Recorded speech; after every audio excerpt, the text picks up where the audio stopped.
박성호는 새벽 6시에 눈을 떴습니다. 알람 없이도 몸이 기억하는 시간이었습니다. 침대 옆 탁자에는 낡은 손목시계와 독서용 안경, 그리고 아내가 남긴 메모장이 나란히 놓여 있었습니다. 창밖으로 강원도 산골의 아침 안개가 천천히 걷히고 있었습니다. 그는 거실을 지나 부엌으로 향했습니다. 커피포트에 물을 채우고 원두를 갈았습니다. 40년 전 현대중공업에서 배운 습관이었습니다. 모든 작업은 순서대로 정확하게. 토요일 아침은 특별했습니다. 차량 점검의 날이었습니다. 그는 커피 한 잔을 마신 뒤 작업복으로 갈아입었습니다. 낡았지만 기름때 하나 없이 깨끗한 옷이었습니다. 공구함을 들고 차고로 향했습니다. 포터 트럭은 15년째 함께한 동료였습니다. 목장 운영에 필요한 사료와 장비를 실어 나르는 유일한 수단이었습니다. 그는 트럭 앞에 섰습니다.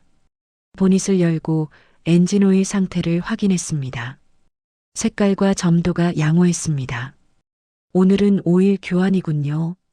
그는 혼잣말을 했습니다. 잭을 꺼내 트럭을 들어 올렸습니다. 무릎을 꿇고 차체 아래로 기어 들어갔습니다. 손전등을 켰습니다. 오일팬이 보였습니다. 렌치를 뻗는 순간 그의 손이 멈췄습니다. 프레임 안쪽에 뭔가 부착되어 있었습니다. 손바닥만 한 검은색 금속 상자였습니다. 자석으로 고정되어 있었습니다. 상자 표면에 붉은 LED가 깜빡이고 있었습니다. 그는 숨을 멈췄습니다. 심장이 빠르게 뛰었습니다. 70년을 살며 처음 보는 물체였습니다. 그는 천천히 트럭 밖으로 나왔습니다. 휴대폰을 꺼냈습니다. 다시 차체 아래로 들어가 장치를 촬영했습니다. 여러 각도에서 찍었습니다. 일련 번호도 확대해서 담았습니다. 손가락이 장치에 닿았습니다. 미지근했습니다. 최근까지 작동했어. 그는 즉시 제거하지 않았습니다. 증거를 보존해야 한다는 본능이 작동했습니다. 엔지니어로 살았던 시절의 습관이었습니다. 문제가 생기면 원인을 파악하고 기록하고 분석해야 했습니다. 그는 차고 밖으로 나왔습니다. 햇빛이 눈부셨습니다. 손을 씻으며 생각했습니다. 누가 이걸 달았을까? 언제부터 추적당한 걸까? 그리고 가장 중요한 질문이 떠올랐습니다. 왜 나를? 70세 은퇴한 엔지니어입니다. 산골에서 소 몇 마리 키우며 살고 있습니다. 누구에게도 위협이 되지 않습니다. 재산도 권력도 비밀도 없습니다. 평범한 노인의 평범한 일상뿐이었습니다. 그는 최근 한 달을 떠올렸습니다. 차고에 접근할 수 있었던 사람들입니다. 이웃집 김씨 할아버지는 일주일 전 사료 포대를 함께 내렸습니다. 도시가스 점검 기사는 지난달 계량기를 확인했습니다. 그리고 아들 박도윤이 있었습니다. 도윤은 한 달 전 집에 들렀습니다. 서울에서 내려왔다며 하루 묵고 갔습니다. 그날 밤 차고 문이 열렸던 기억이 났습니다. 도윤이 차 열쇠가 어디 있냐고 물었던 것도 떠올랐습니다. 설마. 그는 고개를 저었습니다. 자식이 아버지를 추적할 이유가 없었습니다. 하지만 엔지니어의 직관이 속삭였습니다. 가능성을 배제하지 마라. 모든 변수를 고려하라. 그는 다시 트럭으로 돌아갔습니다. 장치를 자세히 들여다봤습니다. 산업용 수준의 제품이었습니다. 시중에서 쉽게 구할 수 있는 물건이 아니었습니다. 전문가의 손길이 느껴졌습니다. LED가 여전히 깜빡이고 있었습니다. 규칙적인 간격이었습니다. 3초마다 한 번씩 신호를 보내고 있다는 뜻이었습니다. 어디론가 위치를 전송하고 있었습니다. 박성호는 천천히 일어났습니다. 손에 묻은 기름을 닦았습니다.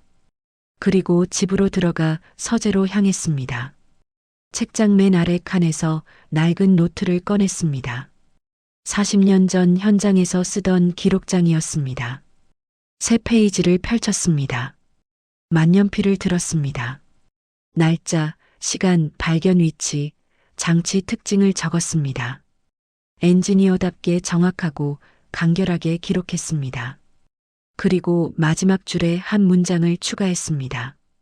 누군가 나를 지켜보고 있다. 창밖으로 산 너머 구름이 흘러갔습니다. 평화로운 풍경이었습니다. 하지만 박성호는 알고 있었습니다.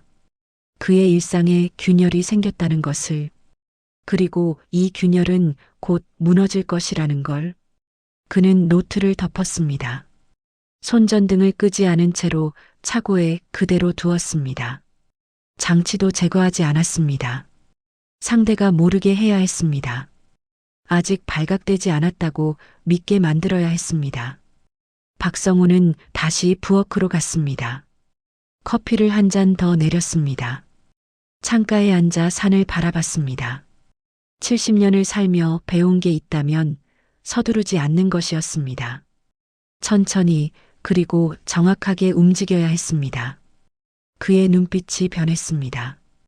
은퇴한 노인의 눈이 아니었습니다. 40년 동안 현장을 지켰던 엔지니어의 눈이었습니다.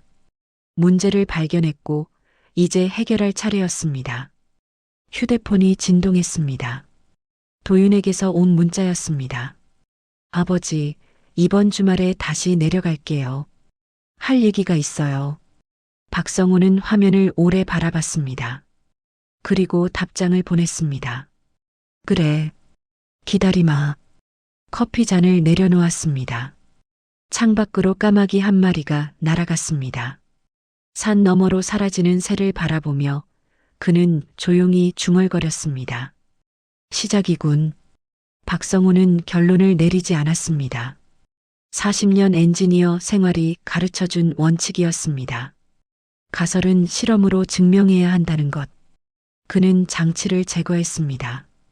자석이 딱 하고 떨어졌습니다. 부엌 서랍에 넣었습니다. 행주 아래 깊숙이 숨겼습니다. LED는 여전히 깜빡였습니다. 신호를 보내고 있었습니다. 하지만 이제는 움직이지 않는 신호였습니다. 그는 트럭 열쇠를 벽에 걸었습니다. 며칠간은 차를 몰지 않기로 했습니다. 관찰이 필요했습니다. 누가 반응하는지 지켜봐야 했습니다. 월요일 아침이 밝았습니다. 평소처럼 목장 일을 했습니다. 소에게 여물을 주고 축사를 청소했습니다. 점심은 된장찌개와 밥이었습니다. 혼자 먹는 식사는 늘 조용했습니다. 화요일도 지나갔습니다. 아무 일도 일어나지 않았습니다. 전화도 방문객도 없었습니다. 그는 서재에 앉아 책을 읽었습니다. 창밖으로 가을 햇살이 쏟아졌습니다. 수요일 오후 3시였습니다. 휴대폰이 울렸습니다. 발신자는 박도윤이었습니다. 그는 숨을 고르고 전화를 받았습니다. 응, 도윤아. 아버지, 잘 지내세요? 목소리가 평소와 달랐습니다. 약간 높았습니다. 긴장한 목소리였습니다.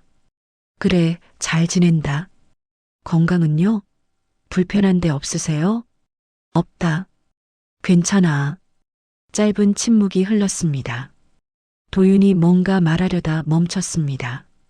박성호는 기다렸습니다. 먼저 말을 꺼내지 않았습니다. 아버지, 차는 괜찮아요? 질문이 나왔습니다. 예상했던 질문이었습니다. 그는 천천히 대답했습니다. 차? 왜 차를 물어보냐? 아, 그냥요. 오래됐잖아요. 요즘 잘 다녀요? 잘 다닌다. 문제 없어. 어디 멀리 나가시진 않았어요? 요즘은 집에만 있다. 아, 그래요? 그럼 차는 안 쓰시는 거예요? 박성호는 눈을 가늘게 떴습니다. 질문의 초점이 명확했습니다. 아버지의 안부가 아니었습니다. 차량의 움직임이었습니다. 왜 그걸 물어보냐? 그냥요. 궁금해서요. 집에서 차까지 궁금하냐? 아버지, 도윤의 목소리가 낮아졌습니다. 변명하듯 이어졌습니다. 그냥 걱정돼서 그래요. 혼자 사시니까. 걱정은 고맙다. 나는 괜찮으니까 너나 잘 지내라. 네, 알겠습니다. 전화가 끊겼습니다. 박성우는 휴대폰을 내려다봤습니다. 화면에 통화 시간이 표시됐습니다. 2분 13초. 짧은 통화였지만 많은 걸 확인했습니다. 도윤은 차량의 위치를 추적하고 있었습니다. 그는 서랍을 열었습니다. 장치가 여전히 신호를 보내고 있었습니다.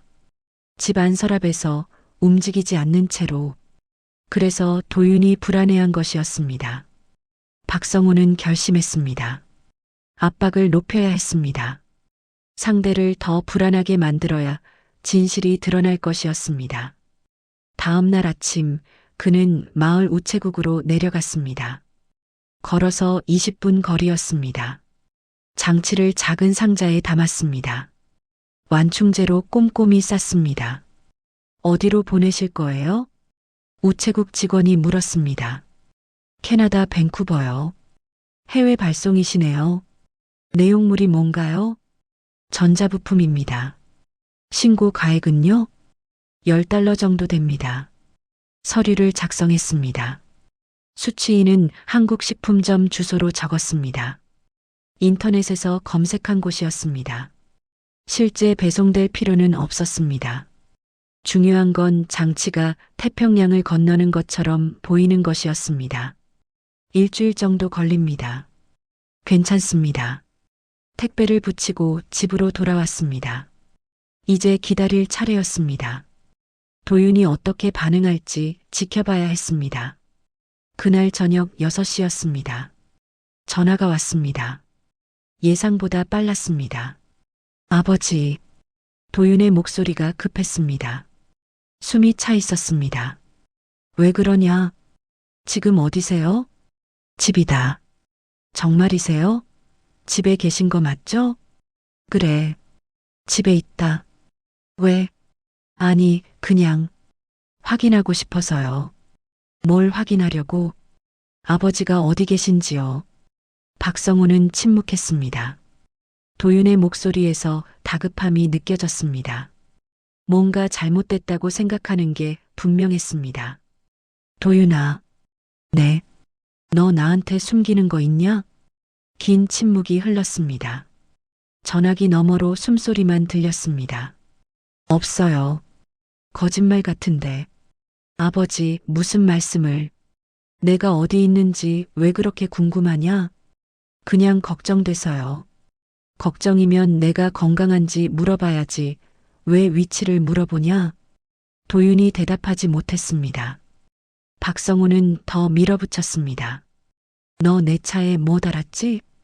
뭐요? 추적장치. 아버지, 그게 무슨. 내가 어디 가는지 지켜보고 있었던 거 아니냐? 아니에요. 도윤의 목소리가 높아졌습니다. 부인이었지만 확신이 없었습니다. 그럼 왜 자꾸 차를 물어보냐? 그건. 말이 끊겼습니다. 변명을 찾지 못하는 게 분명했습니다. 도윤아, 내가 내 아버지다. 거짓말하지 마라. 아버지, 이번 주말에 내려온다고 했지? 네. 그때 얘기하자. 직접 만나서. 알겠습니다. 전화가 끊어졌습니다. 박성우는 휴대폰을 탁자에 내려놨습니다. 손이 미세하게 떨렸습니다. 분노 때문이 아니었습니다. 슬픔 때문이었습니다. 아들이 아버지를 감시하고 있었습니다. 그는 창밖을 바라봤습니다. 어둠이 내리고 있었습니다. 산 너머로 별이 하나둘 떠올랐습니다. 고요한 밤이었습니다. 하지만 그의 마음은 고요하지 않았습니다. 왜 도윤이 그랬을까? 무슨 이유로 아버지를 추적했을까? 혼자서 한 일일까? 아니면 누군가와 함께한 일일까? 질문들이 꼬리를 물었습니다. 답은 없었습니다. 주말까지 사흘이 남았습니다. 그때까지 기다려야 했습니다. 박성우는 부엌으로 갔습니다. 냉장고를 열고 물을 한 잔 마셨습니다. 차가운 물이 목을 타고 내려갔습니다. 정신이 맑아졌습니다. 그는 결심했습니다. 주말에 모든 걸 물어볼 것이었습니다. 도윤의 대답이 무엇이든 진실을 알아야 했습니다. 아버지로서가 아니라 한 인간으로서 알 권리가 있었습니다. 서재로 돌아갔습니다. 노트를 펼쳤습니다. 새로운 내용을 적었습니다. 도윤, 차량 위치 집착, 실시간 추적 확인됨. 만년필을 내려놓았습니다. 노트를 덮었습니다. 책장에 꽂았습니다. 창밖으로 바람이 불었습니다. 나뭇잎이 바스락거렸습니다. 가을이 깊어지고 있었습니다. 계절은 변해도 삶은 계속됐습니다. 그리고 그 삶 속에서 진실은 언젠가 드러나게 되어 있었습니다. 박성우는 불을 껐습니다. 침실로 향했습니다. 잠자리에 누웠지만 잠은 오지 않았습니다. 천장을 바라보며 생각했습니다. 주말이 오면 모든 게 밝혀질 것입니다. 새벽 4시였습니다. 박성우는 잠을 이루지 못했습니다. 침대에서 일어나 서재로 향했습니다. 책상 위에 놓인 노트북을 켰습니다. 화면이 밝아졌습니다. 오래된 노트북이었습니다. 5년 전 도윤이 사준 것이었습니다. 인터넷 뱅킹과 이메일 확인용이었습니다. 복잡한 기능은 사용하지 않았습니다. 그는 작업 관리자를 열었습니다. 프로세스 목록이 나타났습니다. 낯선 프로그램 이름들이 보였습니다. REMOT CONNECT, TEAMVIEWER, ANYDESK. 원격 접속 프로그램들이었습니다. 손가락이 마우스 위에서 멈췄습니다. 프로그램 속성을 확인했습니다. 설치 날짜가 표시됐습니다. 6개월 전 3월 15일이었습니다. 그날을 기억했습니다. 도윤이 내려왔던 날이었습니다. 아버지, 와이파이 느린 것 같은데 제가 좀 정리해 드릴게요. 도윤이 그렇게 말했습니다. 노트북을 1시간쯤 만졌습니다. 그리고 돌려줬습니다. 훨씬 빨라졌다고 말하며 웃었습니다. 박성우는 로그 파일을 열었습니다. 원격 접속 기록이 쌓여 있었습니다. 날짜별로 정리됐습니다. 최근 3개월간 거의 매주 접속했습니다. 새벽 시간이 많았습니다. 아버지가 잠든 시간이었습니다. 어떤 파일들을 열었는지 확인했습니다. 은행 거래 내역서였습니다. 토지 등기부등본이었습니다. 건강검진 결과지였습니다. 심지어 병원 진료 기록까지 열람했습니다. 단순한 추적이 아니었습니다. 생활 전체에 대한 감시였습니다. 그는 노트북을 덮었습니다. 손이 떨렸습니다. 분노가 아니었습니다. 배신감이었습니다. 아들이 아버지를 이렇게까지 감시할 이유가 뭘까? 커피를 내렸습니다. 창밖은 여전히 어두웠습니다. 산 윤곽만 희미하게 보였습니다.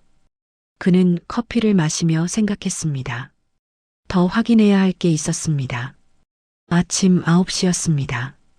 그는 마을 정비소로 향했습니다. 걸어서 30분 거리였습니다.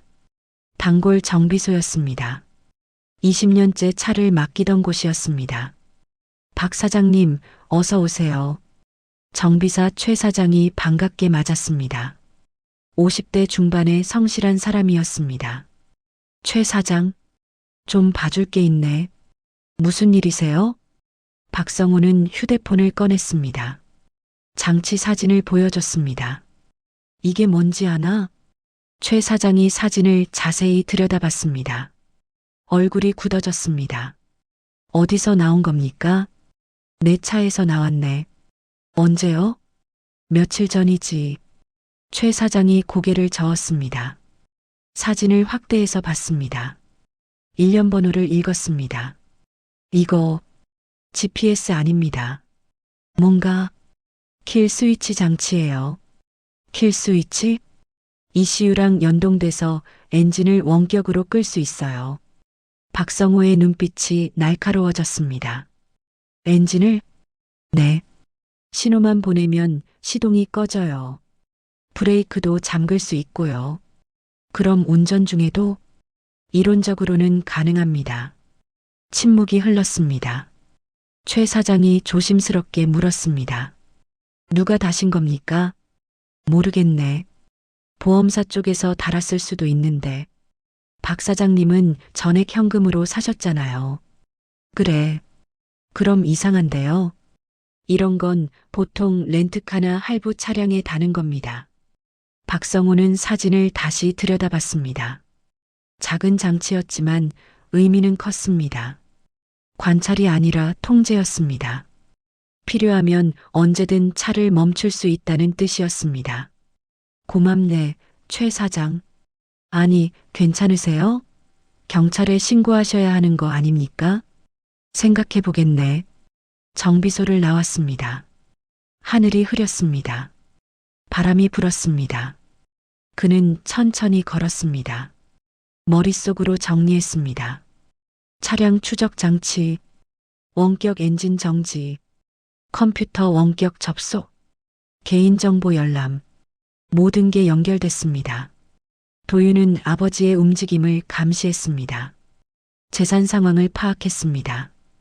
그리고 필요하면 차를 멈출 수 있는 수단까지 준비했습니다.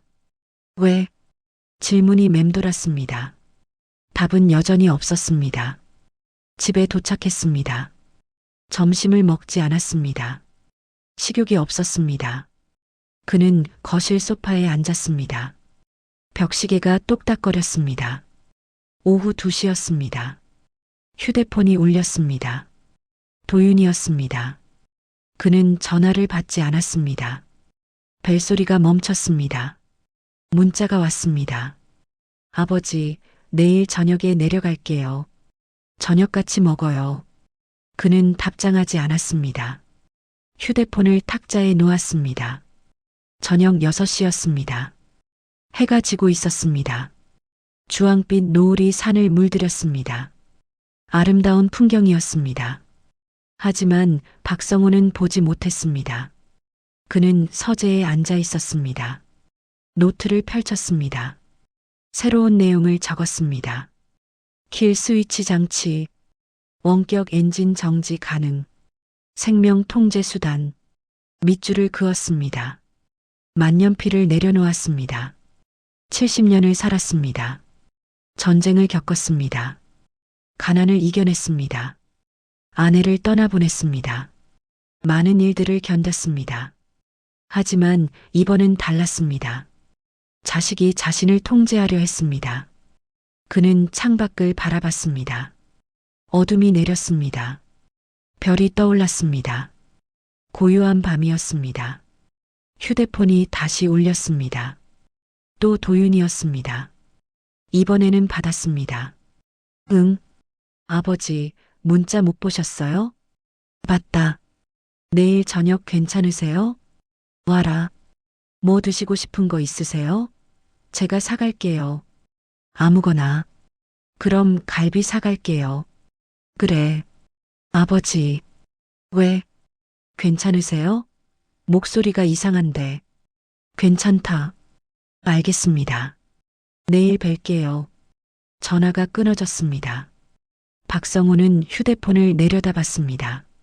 화면이 꺼졌습니다. 자신의 얼굴이 희미하게 비쳤습니다. 그는 결심했습니다. 내일 모든 걸 물어볼 것이었습니다. 장치에 대해서, 원격 접속에 대해서, 그리고 진짜 이유에 대해서. 도윤이 어떻게 대답하든 상관없었습니다. 진실을 알아야 했습니다. 아버지로서가 아니라 한 인간으로서 알 권리가 있었습니다.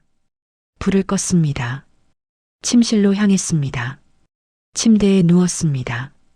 이번에는 잠이 왔습니다. 깊지 않은 잠이었습니다. 꿈을 꿨습니다. 꿈속에서 도윤이 어렸습니다. 6살쯤 됐습니다. 자전거를 배우고 있었습니다. 넘어졌습니다. 울었습니다. 박성우가 일으켜 세웠습니다. 괜찮아. 다시 해봐. 도윤이 다시 탔습니다. 넘어졌습니다. 또 일어났습니다. 결국 탈 수 있게 됐습니다. 웃으며 달렸습니다. 아빠, 나 탈 수 있어. 박성호가 웃었습니다. 행복한 기억이었습니다. 새벽 4시에 깼습니다. 꿈이 사라졌습니다. 현실로 돌아왔습니다.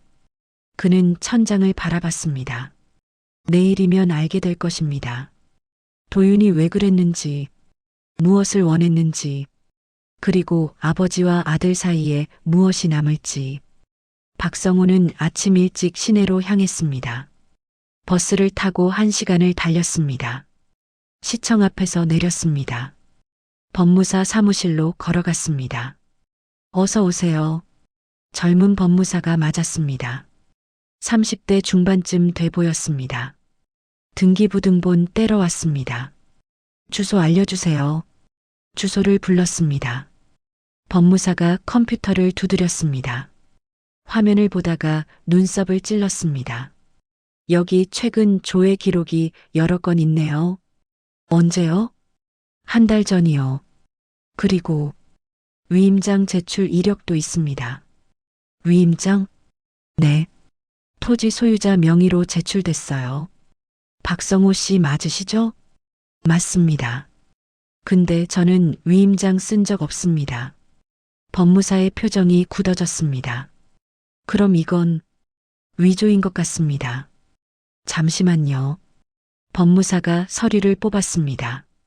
A사 용지 2장이었습니다. 위임장과 인감증명서 4본이었습니다. 박성호는 서류를 받아들었습니다. 서명이 있었습니다. 자신의 서명과 거의 똑같았습니다. 인감 도장도 찍혀 있었습니다. 완벽한 위조였습니다. 이걸로 뭘 하려고 했습니까? 토지 담보 대출 신청이요. 금액은 3억입니다. 박성호의 손이 멈췄습니다. 대출처가 어딥니까? 여기 표시돼 있네요. 미래투자금융이라는 곳입니다. 들어본 적 없는 곳인데 저도 처음 봅니다. 정식 금융사는 아닌 것 같은데요. 박성호는 휴대폰을 꺼냈습니다. 이름을 검색했습니다. 결과가 나왔습니다. 불법 사채업체였습니다. 고금리 대출로 여러 번 고소당한 곳이었습니다. 복사 좀 해주시겠습니까? 네, 물론입니다. 서류를 복사했습니다. 등기부등본도 함께 받았습니다. 사무실을 나왔습니다. 길을 걸으며 생각했습니다. 퍼즐이 맞춰지고 있었습니다. 도윤이 빚을 졌습니다. 갚을 방법이 없었습니다. 그래서 아버지 명의로 대출을 받으려 했습니다. 하지만 왜 동의를 구하지 않았을까? 왜 몰래 서류를 위조했을까? 커피숍에 들어갔습니다. 아메리카노를 주문했습니다. 창가 자리에 앉았습니다. 휴대폰을 꺼내 변호사 김 선생에게 전화했습니다. 오래 알고 지낸 지인이었습니다. 박 사장님, 오랜만입니다. 김 선생, 급한 일이 생겼습니다. 사정을 설명했습니다. 추적장치, 원격 접속, 위조된 서류까지. 김 변호사가 심각한 목소리로 말했습니다. 문서 위조는 형사사건입니다. 알고 있습니다. 가족이라도 예외는 없어요. 그것도 압니다. 어떻게 하실 겁니까? 박성호는 잠시 침묵했습니다. 커피를 한 모금 마셨습니다. 일단 확인이 필요합니다. 도윤 명의로 조회 좀 해주십시오. 뭘 찾으실 건데요? 빚입니다. 알겠습니다. 오후에 연락드리죠. 전화를 끊었습니다. 커피를 다 마셨습니다. 창밖으로 사람들이 오갔습니다. 평범한 일상이었습니다.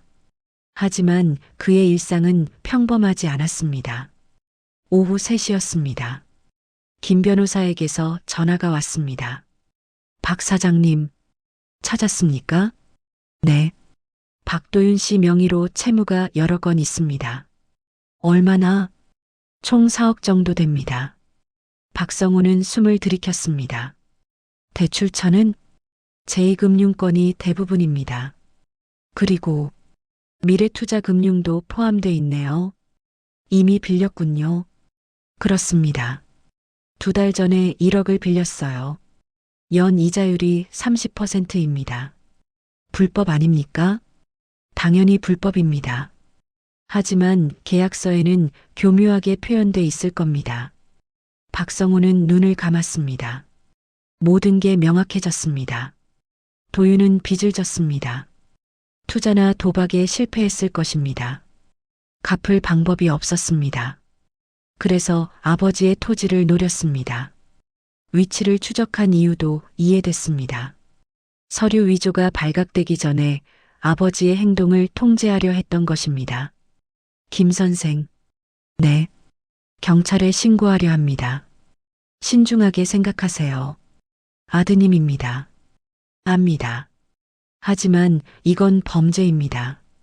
아드님과 먼저 대화해 보시는 게 대화는 해볼 겁니다. 오늘 저녁에 내려옵니다. 그럼 그 후에 결정하시죠. 알겠습니다. 전화를 끊었습니다. 집으로 돌아갔습니다. 버스 안에서 창밖을 바라봤습니다. 산이 지나갔습니다. 들판이 지나갔습니다. 고향의 풍경이었습니다. 집에 도착했습니다. 저녁 5시였습니다. 도윤이 오기 전에 준비할 게 있었습니다. 김 변호사에게 다시 전화했습니다. 경찰 쪽에 연락해 주십시오. 지금요? 네. 오늘 저녁 대화를 녹음하고 싶습니다. 공식적으로. 알겠습니다. 제가 담당 형사를 소개해 드리죠. 1시간 후 형사 2명이 도착했습니다. 40대와 30대였습니다. 정중했습니다. 박 선생님, 사정 들었습니다. 녹음 장비 설치해 주십시오. 거실과 주방에 설치하겠습니다. 작은 녹음기였습니다. 눈에 띄지 않았습니다. 형사들은 꼼꼼하게 위치를 잡았습니다. 대화 중에 저희는 밖에서 대기하겠습니다. 감사합니다. 위험하시면 언제든 연락하세요. 형사들이 나갔습니다. 차를 인근 공터에 세웠습니다. 보이지 않는 거리였습니다. 박성우는 부엌으로 갔습니다. 밥을 지었습니다. 된장찌개를 끓였습니다. 평소처럼 담담하게 준비했습니다. 저녁 7시였습니다. 차 소리가 들렸습니다. 도윤이 도착했습니다. 현관문이 열렸습니다. 아버지, 왔냐? 도윤이 들어왔습니다. 손에 갈비 포장이 들려 있었습니다.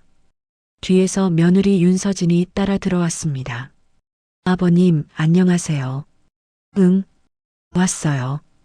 둘 다 평소보다 긴장해 보였습니다. 표정이 굳어 있었습니다. 갈비 사왔어요. 같이 구워 먹어요. 그래. 일단 앉아라. 거실 소파에 앉았습니다. 박성우는 마주보고 앉았습니다. 침묵이 흘렀습니다. 아버지, 편찮으세요? 괜찮다. 왜 얼굴이 안 좋아 보이세요? 박성우는 도윤을 바라봤습니다. 오래 바라봤습니다. 도윤이 눈을 피했습니다. 도윤아. 네. 우리 얘기 좀 하자. 무슨 얘기요? 내가 나한테 숨긴 것들.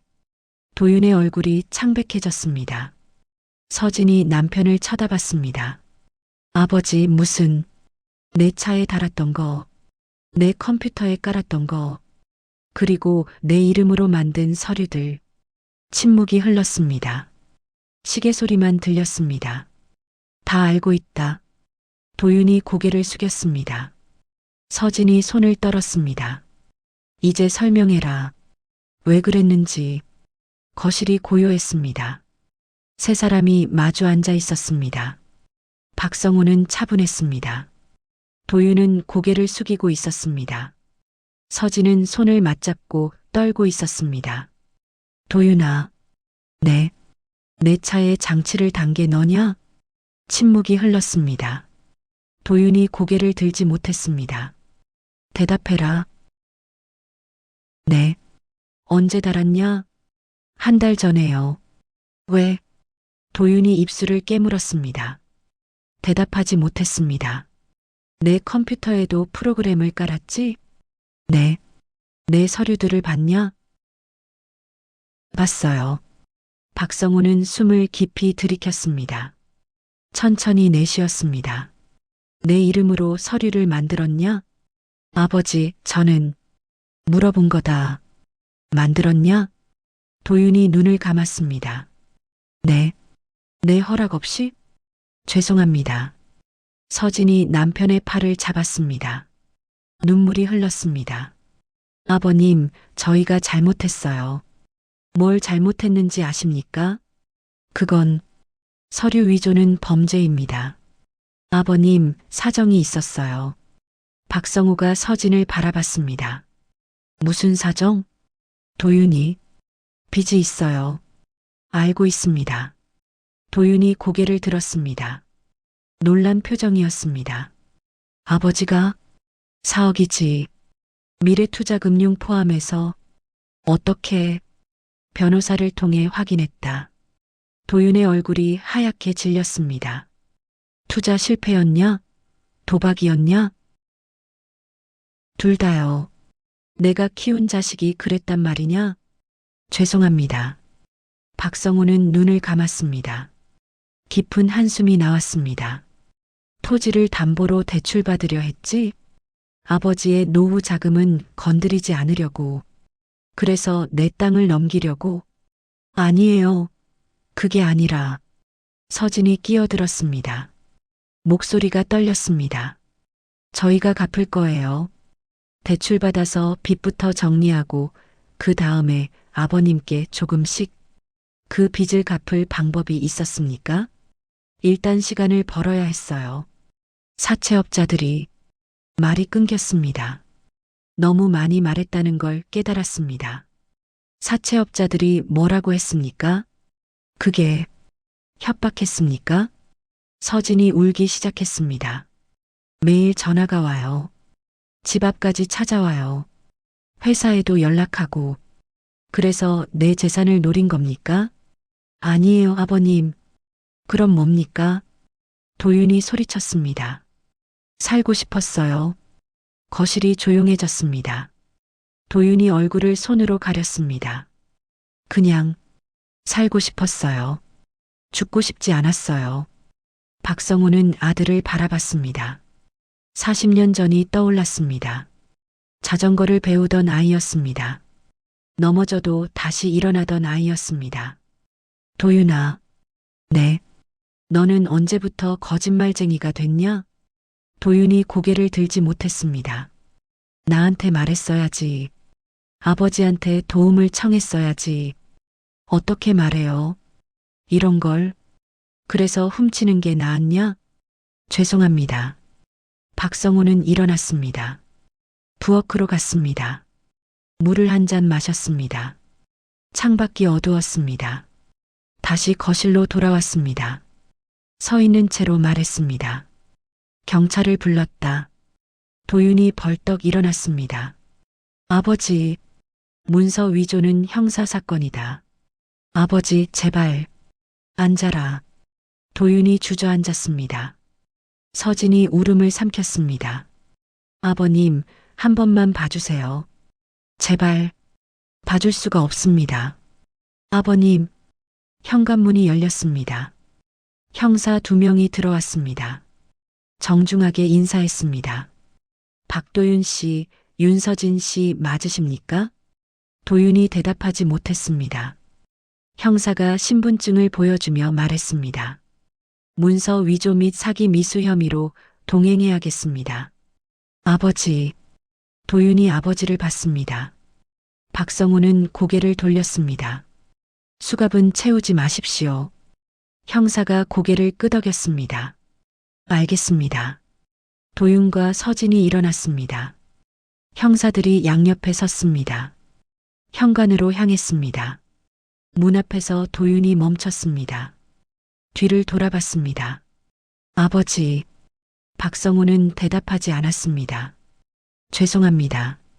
가거라. 도윤이 고개를 숙였습니다. 문이 닫혔습니다. 차 시동 소리가 들렸습니다. 멀어졌습니다. 거실이 조용해졌습니다. 박성호는 소파에 앉았습니다. 테이블 위에 갈비 포장이 놓여 있었습니다. 개봉하지 않은 채였습니다.